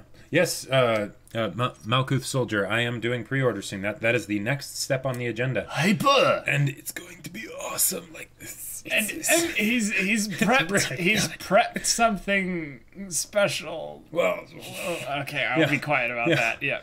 Yes. But yeah. So guys, in believe short, in dreams. Yeah, you know, go after them. Dreams are okay to believe in and go after. We give you permission. Like we encourage you to give permission to yourself. So and if for some reason, because you guys watch our stuff and you know for some reason you guys apparently think we're cool or something, I don't know. But if and this might be me getting ahead of myself, but if you think like, oh, but I'm not at that point or whatever, well, everyone starts somewhere. Yeah. Don't. Again, that saying about small beginnings. Don't despair small beginnings, right? Just enjoy the process, embrace it, relish it, because that's what makes it worthwhile. That's what gets it big, right? Disney started 100 years ago, like, you know. Yeah, like, it's okay to be insert age and not have a dream. I think it's just something that we all have to answer for ourselves. Is there a point in your future that you would not be okay with where you're at currently? And, right. Yeah. You know, if we're willing to think that way, there's a lot of cool things that can happen. But yeah, you don't have to hit your lowest point in order to change. Right. It's okay to change anytime. You can change anytime, and you can make little dreams along the way. But yes, but you do have dreams, Larry. Yes. Yeah. Hey, and that's a great point, Haddokin. One chapter a day, and before you know it, you'll have read a book. Like, that's a great point. One of the things that is really silly, but it's very, very, I would say, just important, is that you can just break a lot of little things down to simple math. Oh, yeah. And just kind of go, I do this thing once every week. Which means that within a certain number of weeks, unless I die... Yeah, I will have done this thing. And that kind of thinking, just realizing time can be on your side. Yeah. Because time when it's on your side is absolutely incredible. Like that part in Hunter x Hunter where Knuckle, shows up and he has Chapter 7 bankruptcy and everything. I love that so much because it's talking about how time can be something that works for you rather than against you. And so often for people, it's something that works against you, right? But the idea that you could have time be something that works for you, it's mind-blowing. It's incredible. Yes, totally, Mesker. It's easy to either be all optimism, follow your dreams, go champ, or all negatives. Dream doesn't pay the bills. For me, the truth lies in the middle. Sacrifice some time to follow your dreams, even a couple of minutes. Yep. That's a very good point. I would say that it's not true, though, that either of those are easy. It takes a lot of energy to live in negativity. And it also takes a lot of energy to live in total positivity. Right. And just that they tax you. And both are not sustainable. And I would say, I totally get the middle thing. Yes. I would also say that, and this will sound like contradictory, like this will sound like some Shiro logic here. Yes. But you actually kind of want both. Follow your dreams, go champ, and dreams don't pay the bills, right? Yep. Because one of the things that, and this is more with like writing and stuff, but that I would see is that a lot of people would say, okay, I'm going to make this story, and there is no way I'll be able to do anything with this story, and I don't think, and I won't even think about it from the business standpoint of I have to make this book and market it and sell it and do all this stuff, right? All this stuff to actually make it succeed, because writing the book is not the hard part. It's getting people to actually know about it and care about it and buy it, right? That is a way of basically self-sabotage to make it so that you don't have to acknowledge the fact that you're not willing to go after your dream 100%, right? Yeah. That you need to have both. You need to have the go after your dreams champ, right? And then also it's the power of dreams and nightmares. You need to have the dream, and you also need to have the nightmare, right? The knowing of, if I continue down this path, what will I get, right? But if I continue down this path, what will I get? Right. So yeah, you're right in a lot of ways that it is in the middle. So yeah. Totally. Even if it's just a couple of minutes. Yep. Every bit counts. Yeah, Cyclone is saying basically they were talking about weighing the cost and the reward of pursuing your dream. I'm flipping it around and saying that when you don't pursue your dream is basically the payment to accomplish everything else. Yeah, it's really cool. Right. Exactly. You are paying with your dream to live the life that you're currently living, right? And it's like, if you don't want to do that, if that doesn't seem like a good deal, then change something. Ooh, interesting. All right, then, boys, let me try to chime in here and say any dream you have will be watered down to a place of reality the longer you wait for it, rendering the dream itself more or less useless the more you give in to its realistic components. Oh, sure. Well, yeah, because the whole idea of a dream is that it's something that is unrealistic. Right? That's what makes it worth going after. In the moment. In the moment, right.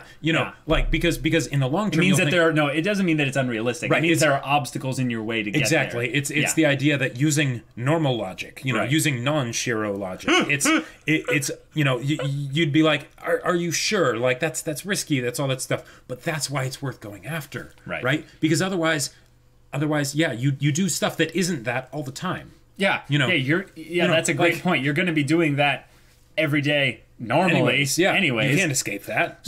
So don't make that be the Anyways. Also, the whole starting is the most difficult part, hence why having a system in place can really help. Yes. Something that tells you do this part at this time, for example. Yep, that's like one of the things of like getting up early. That's one of the reasons it's so helpful, is because you're starting your day with a concrete measured thing. All right, I'm up, right? And usually it's what am I going to do to make good on the fact that I have to get up this early, right? Because I'm not just going to get up this early and be miserable and do nothing, right? You could do that. You could, but it's that, from there then you can start doing other stuff. Snowball, yeah. I want to be a good doctor, Elisol. Yeah, go for it. Yeah. Well, I've got to go, but I might come back later. If not, everyone have a good day, night. Have a good one, Haddokin. Yeah. Appreciate you being here. Yeah, we're gonna wrap things up right about now here. But yeah, in short, if you're having trouble finding a hero, make yourself your own hero. Make your future self your hero. Yep. Visualize it. Get specific. And if you're having trouble finding a dream, like take the things that we've talked about here and see if there's any change. See if there's anything good that can come from it. And let us know. We'd love to hear your feedback. We'd love to hear kind of, not only what your dreams are, but like, hey, like if there's any way that like we can, be a little bit of a like an inkling of a supportive, encouraging influence in that, we would love to be that for you. So. One other saying that has really helped me a lot is that what you focus on, you find. What you focus on grows. What you focus on seems real. What you focus on, you ultimately become. Yep. So focus on it a lot. Being your own hero. Yeah. Picture it. Like be thinking about it as much as you possibly can. Yeah. Because you will go in that direction. Yep. Yep. It's true. Heroes and Dreams, next podcast, Monsters and Nightmares. Can't wait. That's actually something that would be very interesting considering the recent episode of Ruby that we just watched. And also where we're going in Monster as a show. Sure. Yeah. Lots of cool things that come from there. I don't know. Maybe we'll take a look at that. PSA to everyone: follow your dreams, unless that dream is to become a demon lord that causes the whole world to fall in the dark timeline. Yeah. Don't be Griffith. Don't be that guy. Yeah. We don't need any more Griffiths. But barring that,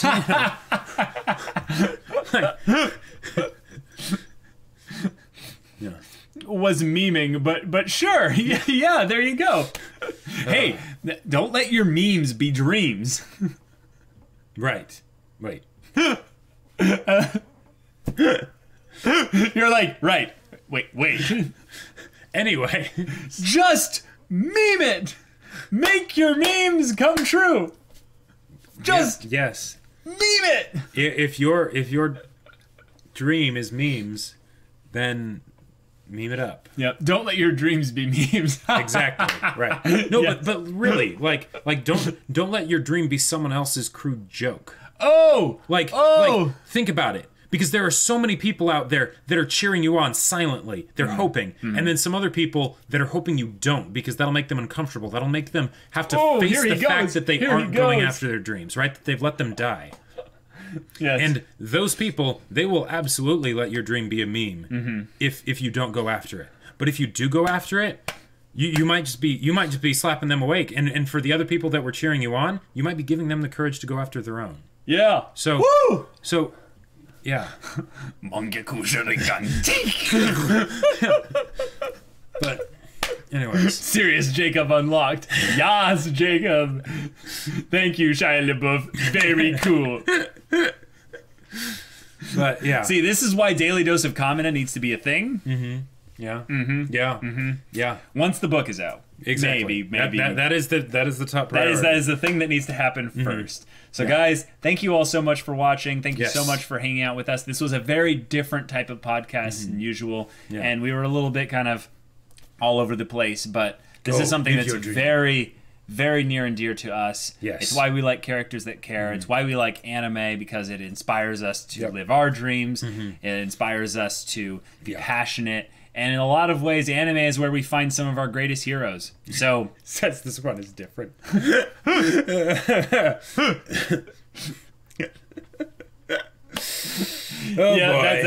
true. That is true. But yeah. Guys, we'll see you all tomorrow if you're here for the Berserk volume reaction. Yes. I think it's volume 10. Yeah, volume 10. Getting into the double digits. It's crazy. Nani? It's so crazy because it seems kind of like yesterday that we started the Berserk manga, and now we're already 10 volumes in. I know. It's ridiculous. It's crazy. But yeah. But guys, come and hang out with us there, 3 p.m. Pacific Standard Time tomorrow. Yep. I will be doing an actual gaming stream on Friday. I wasn't able to do one last Friday. But that's going to be Friday, 6 p.m. Pacific Standard Time. Hope to see you there. But yeah, we'll do a proper outro here. Sure. Yeah. Catch us out. Catch later. us. Yeah. What? Outros. We'll see you later. But until then, we're Semblance of Sanity. I'm Caleb. I'm Jacob. And goodbye. We'll see you all next time. Yes, exactly.